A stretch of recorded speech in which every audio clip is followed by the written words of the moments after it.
నమస్తే దోస్తులు, మీరందరూ మంచిగా ఉర్రా? నేనైతే మంచిగా ఉన్నా. ఇవాళ ఆదివారం, ఏం పని లేదు, ఇంటికాడున్నా. మా బిడ్డ పిల్లలు అందరూ వచ్చిర్రు.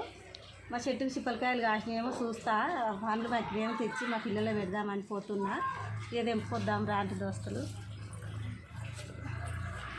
హాయ్ ఫ్రెండ్స్, నేను మీ స్వాతికోట, మీరు చూస్తున్నారు స్వాతికోట వ్లాగ్స్. ఈరోజు మా మమ్మ అయితే మా చెట్టుకు కాసిన చిప్పల పండ్లు తెంపడానికి అయితే వచ్చింది. చూడండి ఫ్రెండ్స్, చెట్టుకి చాలా చిప్పల పండ్లు అయితే ఉన్నాయి.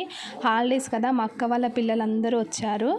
దానికోసమని చెట్టు పైన పండ్లు ఉన్నాయి కదా, పిల్లలకి ఇద్దామని చెప్పి మా మమ్మ అయితే పండ్లు తెంపడానికి వచ్చింది. ఈరోజు చెట్టు పండ్లు అయితే చెప్తుంది ఫ్రెండ్స్. ఆ రోజు నేను మీకు వీడియోలో చూపించాను కదా, మా ఇంటి దగ్గర సీతాఫల చెట్టు ఉందని. ఇప్పుడైతే అవైతే పండు మక్కడానికి అయితే వచ్చాయి, దానికోసమని తెంపుతున్నాము. ఇంకో నెక్స్ట్ వీడియోలో ఈ కచ్చకాయలని కాల్చుకొని ఎలా తినాలో అది కూడా చూపిస్తాను. అవి కూడా టేస్ట్ అయితే చాలా బాగుంటాయి. చూడండి ఫ్రెండ్స్, పండ్లను అయితే తెంపేసాము. చిప్పలకాయలు రాసినాయి, చిప్పలకాయలు తెంపుకొస్తున్నా. చిప్పల పండ్లు మక్కినాయి, మా పిల్లలకు తినిపిస్తా. ఇయ్యమ్మా,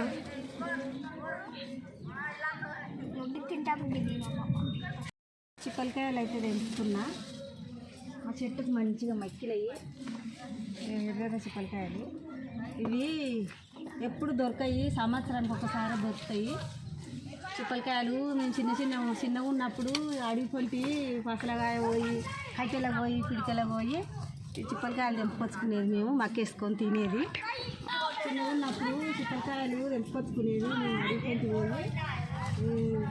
ఇవి సంవత్సరానికి ఒకసారి దొరుకుతాయి చిప్పలకాయలు, ఎప్పుడు దొరుకుతాయి. ఈ చిప్పలకాయలు తిన్నా మంచిది, సంవత్సరానికి ఒకసారే కదా తింటాము. ఇవి చాలా మంచిగా ఉంటాయి. ఇవి మందులేసిన కాయలు కావు. చిప్పలకాయలు తెంపినా ఇగో పండ్లు మక్కినాయి చెట్టుకు. చాలా కమ్మగా ఉంటాయి చెట్ల పండ్లు. ఇవి చెట్లకు మక్కిన పండ్లు. చూడండి ఫ్రెండ్స్, పండ్లు అయితే చాలా మంచిగా మక్కినాయి. ఈ పండ్లు టేస్ట్ అయితే చాలా బాగుంటాయి ఫ్రెండ్స్. ఈ సీతాఫలాల పైన ఒక స్టోరీ కూడా ఉంటుందంట, మా మమ్మీ చెప్పింది. ఆ స్టోరీ ఈరోజు మీతో అయితే షేర్ చేసుకుంటుంది. ఈ స్టోరీ అందరికీ తెలుసో తెలియదు కానీ మేమైతే చెప్తున్నాము. చూడండి ఫ్రెండ్స్, ఈ సీతాఫలాలని 2 పేర్లతో పిలుస్తారు. ఒకటి సీతాఫలం పిలుస్తారు, అలాగే చిప్పల పండు అని కూడా అంటారు. ఇవి పండువి తిన్నా చాలా బాగుంటుంది, కాల్చుకొని తిన్నా చాలా బాగుంటుంది. ఇవి ఎప్పుడు అయితే దొరకవు ఫ్రెండ్స్. చిప్పల పండ్లు తెంపినాయి కదా దోస్తులు, ఇగో తింటున్నా. చిప్పల పండ్లు మక్కినాయి చాలా మంచిగా ఉన్నాయి చిప్పల పండ్లు. ఇవి తిని ఎంత రుచిగా ఉన్నాయో, చెట్టుకు మక్కిన పండ్లు. వీటి మీద ఒక కథ కూడా ఉంది, చెప్తా.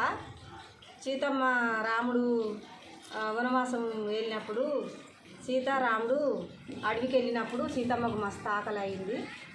ఆకలి అయితే ఎక్కడ చూసినా ఏం దొరకలేదు. ఈ పండు దొరికితే అప్పుడు తినాలో తినొద్దు అని కూడా తెలియదు. రాముడు అప్పుడు అడవికి పోయి అంతా అడవిలో తిరిగి దొరికితే ఈ కాయలు దొరికినాయి. దొరికితే ఇవేంటియో సీత తిని చూడు, ఆకలి అవుతుంది అంటావు కదా అని ఇచ్చిండు. ఇస్తే సీతమ్మ తిని చాలా రుచిగా ఉన్నాయి రాము ఈ పండ్లు అన్నీ అంటే, ఇది సీతమ్మ పేరు పెట్టిండు సీతాఫలం అని. మనమేమో చిప్పల పండ్లు అంటాము. ఇవి ఎప్పుడు పడితే అప్పుడు దొరకాయి, సంవత్సరానికి ఒక్కసారి దొరుకుతాయి.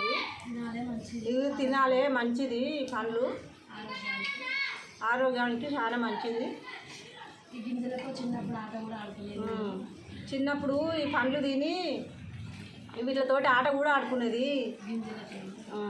గింజలతోటి ఆటలు కూడా ఆడుకునేది మేము చిన్నప్పుడు. ఈ పండ్లే కాకుండా కాల్చుకొని కూడా తింటారు. కాల్చుకొని తింటే కచ్చకాయలు కాల్చుకొని తింటే కూడా బాగుంటాయి. ఈ పండ్ల కంటే మంచిగా ఉంటాయి కాల్చుకొని తింటే. ఏమన్నారమ్మా? చెప్పండి.